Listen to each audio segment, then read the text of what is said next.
Yeah,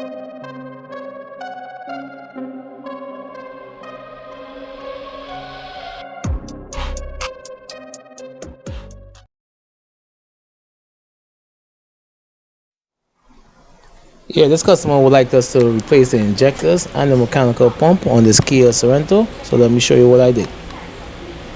1 hour later. Alright, so we're gonna clean out the injector seats, right, with this reaming tool. Well, you see the condition of this oil leak is a lot, right? We're gonna install the pump, right, and yeah, put this car back together.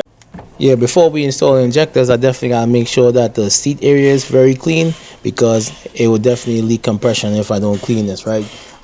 Next, what we're going to do is just, let's probably clean up the little edges. As I said, you definitely got to make sure that the washer sits flush, right? Just putting a little grease on this injector, so so the washer don't fall out when it's being installed. But we're just gonna put that in, as I said, tighten it off, right? I'm not gonna torque it, I'm just gonna hand tighten it, and that should be enough, right? You see my boy putting it on, right? So that's the compression washer that he's putting on, right? Right, so once we got all the injectors in place, as I said, I'm not gonna snug it down as yet, right? You can use a torque spec, but I'm just gonna pull on it, snug it down real good. I'm using a T40 on this the clamp. You gotta make sure the clamp is properly installed, as it's definitely gonna leak compression, right? So we don't want that. That's the reason why I make sure and clean where the compression washer seats is, because it's these engine known for leaking compression, and it will then start to like cut into the injector, right? So I'm gonna clean off all these parts with some brakes clean and throttle spray. I'm sorry for spraying on the ground, but right now be mobile, and I'm in another shop doing work, right? And they don't have anything set up, right? I'm gonna install the mechanical pump. It definitely have a groove that we use to make sure that keep alignment, right? And we're just gonna tap it in, right? Make sure and catch the nut, torque it, and yeah, that should be it for that pump too, right? It takes a little time and patience, right, to catch it, but you just gotta make sure that everything is lined up. Give it a little smack, and that definitely will work out itself eventually, right? So you don't gotta tap it real hard to force it. It's a tapered shaft, so it'll definitely just slide right in. Right, so we gotta catch the big nut in front of the pump to pull the shaft in, and we're using the small nut, I believe this is a 12, just to pull the pump in so I can catch the big nut. And once I'm finished that, I'm gonna put on this the cap, and while my boy is putting on the starter, right?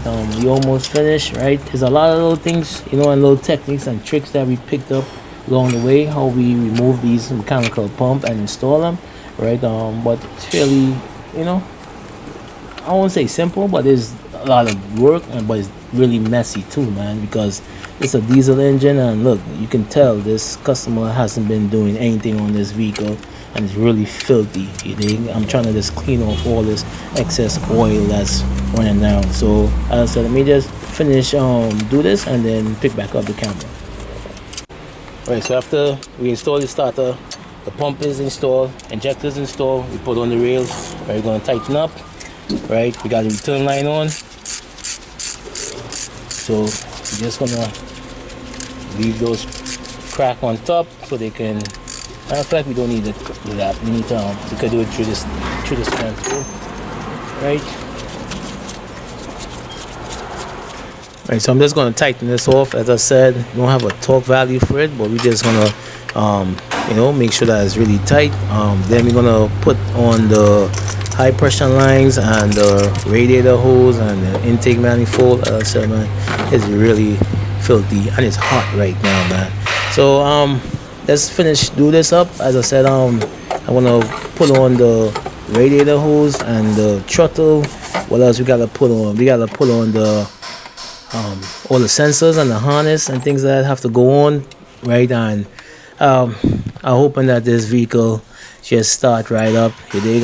Definitely gonna put back on the suction control, or in this case they call that the inlet meter flow valve or something like that, right? That's that little suction control valve. It's just a torque screw that you gotta put. It's two of them, right? As I said, we almost finished, man. the customer definitely gotta get some. I believe they came in for a service and this vehicle wasn't able to start, so they came to the conclusion that they have to replace the pump and the injectors on this. So that's when they asked me to come in, right? So as I said, we almost finished. I just decided to pick up the camera just to show you what it takes and hope it helps someone. All right, so we got the pump in, injectors in, return line, all the electrical connectors back up, intake manifold with the throttle. You know, basically got to put coolant in this vehicle, and it should be it, right? Probably also to they gotta bleed the fuel system, right? And that should be it with this vehicle, right? So don't forget to like, subscribe, share, comment, smash that link. As I said, thanks for all the support.